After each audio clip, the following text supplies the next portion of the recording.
Let's turn to Mark Seddon, former editor of Tribune, former Labour parliamentary candidate, former member of the Labour NEC, former close friend of Michael Foot, author and United Nations speechwriter for the General Secretary of the United Nations, Ban Ki-moon. A man of many parts and great distinction, as you'll see. Mark, welcome back to the George, mother of all talk shows. You're very kind. There's an awful lot of former there, but thank you. Thank you very much. Good to see you. We're all formers. We're all former. We're all formers here. But we're all soldiering on. Indeed we are. Let's not be partisan here. Haven't the Labour Party got a bit of a cheek talking about Tory sleaze, given that one Labour member of Parliament after another, one Labour councillor after another, has ended up in jail for one form or another of sleaze? Yeah, I suppose it could be a difference of scale. I mean, I can't think of any Labour MP who is doing quite so well as Sir Geoffrey Cox, the Tory, who is earning something like £1 million a year. And I sometimes wonder if his constituents had been asked the question, but when he stood for election, you know, would you be happy if Sir Geoffrey spends half his time in the British Virgin Islands earning money defending people there as opposed to representing you, whether they might have voted for him? But no, you make a good point, George, because you know, I kind of worked out that really the most antipathy in public life from the media, from their peers in Parliament, is often directed towards the sea green incorruptibles. And we can probably think of a few sea green corruptibles. There aren't many of them, but that's what they really hate. They really hate the sea green incorruptibles who won't, like Jeremy Corbyn or Chris Mullin or Dennis Skinner or any of these guys, give grace and favour and, if they have the power, put people in the House of Lords or whatever, or let them take second jobs, which brings me neatly on to the leader of the opposition, Sir Keir Starmer, who I imagine you were alluding to, George, who was actually being paid also by a legal company, Mishcon de Reya. And when he became, and when he was appointed to be a shadow Brexit spokesman, clearly sought to continue this arrangement, but was told in no uncertain terms by Mr. Corbyn, who was then leader of the opposition Labour Party, and by the shadow cabinet, he couldn't do it. So it did rather blunt his attack on Boris Johnson. But overall, you know, in the great scheme of things, I mean, people will say, well, they're all the same, won't they? But of course, some are worse than others. Yes, and the Tories have been in for 11 years, and Boris Johnson was the mayor of London before becoming Prime Minister. We'll have to talk about that unfortunate period also. But it was, the great pity was not that Jeremy Corbyn stopped Keir Starmer working for Mishcon de Reya, but that he gave him the job of shadow Brexit secretary in the first place. History might read rather differently now. But let's talk about Boris Johnson. It seems to me he's in big trouble now. The Mirror are reporting today that the police are to become involved in the Jennifer Arcuri case. Tell us your observations on that. Well, again, you know, this is, I was thinking about this today, and really the gospel, according to Boris Johnson, is to a degree his former editor, Max Hastings, who used to be editor of the Daily Telegraph, because he did provide a forewarning. I mean, he, in 2019, said Boris Johnson's premiership will almost certainly reveal a contempt for rules, precedent, order, and stability. And just to rub salt in the wounds, he said, the Tory party is about to foist a tasteless joke upon the British people. He, Boris Johnson, cares for nothing but his own fame and glorification. I mean, it would appear that from with the incident of Jennifer Arcuri, that he was promising to help her in her career in a way that has obviously got people sufficiently worried that he must be investigated further. So it does make you wonder. It also does make you wonder what he saw in Jennifer Arcuri, by the way, too. But yeah, I mean, this kind of casual attitude to rules has been the whole story of Boris. He's been a bounder, a cad, all of his life. In a former era, he would have been horsewhipped by fathers-in-law, by aggrieved husbands, and so on.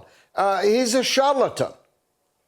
It does look that way, doesn't it? I mean, it really does.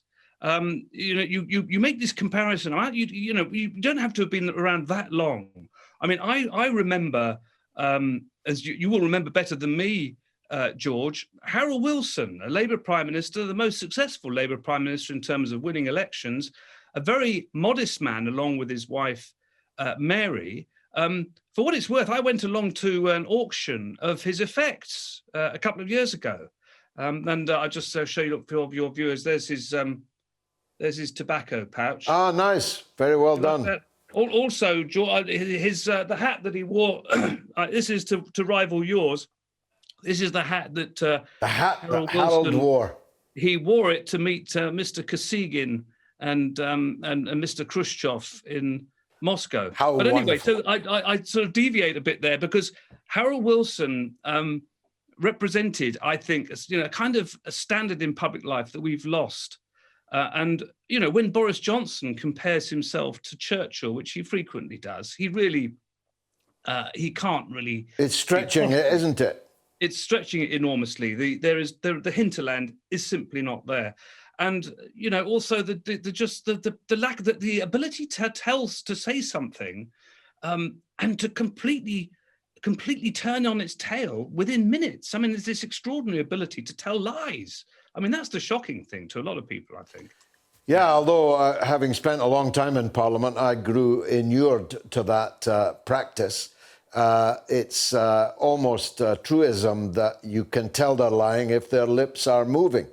But the shocking mistakes that Boris Johnson is now making will, I think, prove his undoing. For example, the attempt to railroad the House of Commons away from its judgment that a Conservative MP of some importance had been guilty of rampant corruption, of lobbying at vast remuneration, government departments, without having declared it. And if he'd been forced to take his medicine, maybe this sleaze issue would not be quite as sharp as it is now.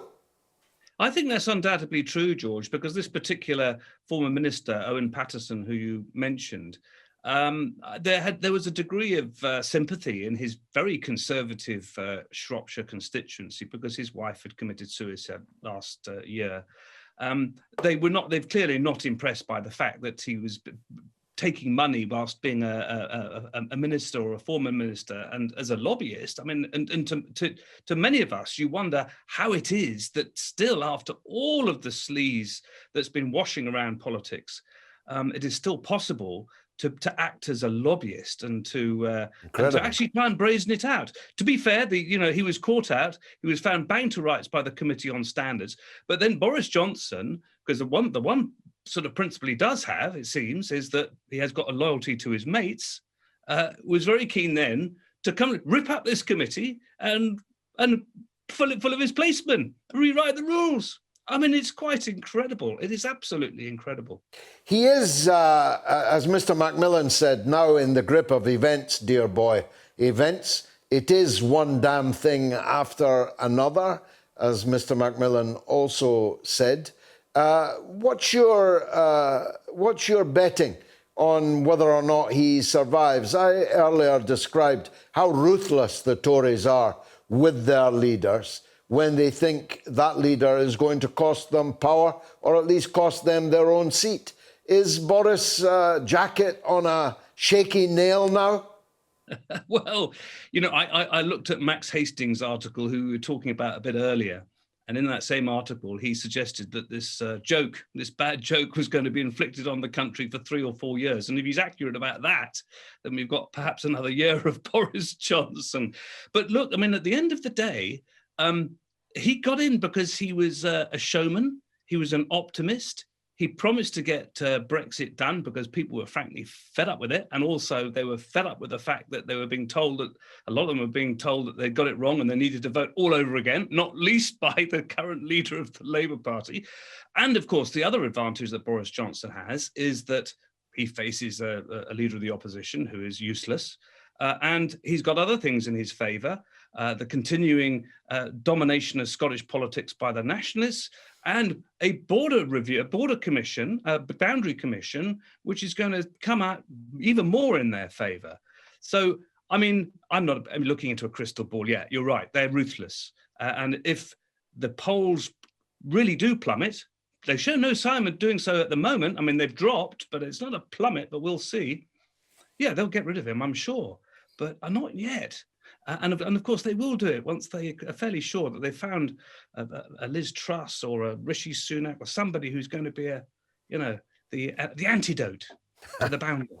Now, finally, and if you'll forgive me, it's a bit of a liberty, but as I've got you here, your old party seems to be embarked on a madcap series of expulsions, very often of Jewish members, in the name of anti-Semitism. One of the most popular Liverpool councillors, Joe Bird, who was on the shortlist to be an MP recently, who was on her way to being, like you were, on the National Executive Committee, just been expelled from the Labour Party. Almost every other day I read of a prominent Jewish member of the Labour Party being expelled. What's going on in Labour? Well, I think quite clearly the General Secretary of the Labour Party and the people around Keir Starmer, who are running Keir Starmer, are out of control. You simply cannot have, as you have over the past couple of days, a senior party member being expelled for giving an interview to a left-wing paper that has since been banned by the Labour Party. This is retrospective. I mean, how can you be banned, A, for giving an interview, or B, for doing it before the paper was banned? This goes against all forms of any natural justice. And as a former DPP, again, Keir Starmer should know that is wrong and illegal. And to your point, George, about Jewish socialists, well, I've known a lot of them. I mean, a lot of the Jewish socialists I knew throughout all my years in the Labour Party were often very critical of Israel's policies in Palestine. And that appears to be what is being used to drive them out. And I find it, I really do find it staggering. Well, yeah. I shouldn't find it staggering that nobody pays any attention to it. Only Dee and me are actually watching it. Graham Bash had been in the Labour Party, and I'd known him throughout it for 50 years. Just expelled, just like that. I know. And a prominent Jewish socialist. George, you were saying just then, who is paying any attention to this? If you recall, if this was under Corbyn's watch, we wouldn't be hearing the end of it. But there's a kind of a news blackout. I kind of expect it in the Telegraph and the rest of these. The Guardian, BBC, why? I mean, these are fundamental injustices going on a very substantial scale. These aren't just one or two people whose faces don't fit or have broken the rules. This is anybody who disagrees. It's a purge. It's a purge. It is an absolute purge. And you have to wonder, at the end of the day, where it stops, because the logic of it is that it doesn't stop. No, to be honest, Mark, I don't know why any of them are bothering. If a party doesn't want you that much, that it's prepared to rip up the law, common sense, electoral prospects, write off Liverpool and so on, then you'd be as well out of it. That's my view. Mark Seddon, as always, a statesman-like tour of the horizon. Thank you very much indeed for joining us on the mother of all talk shows.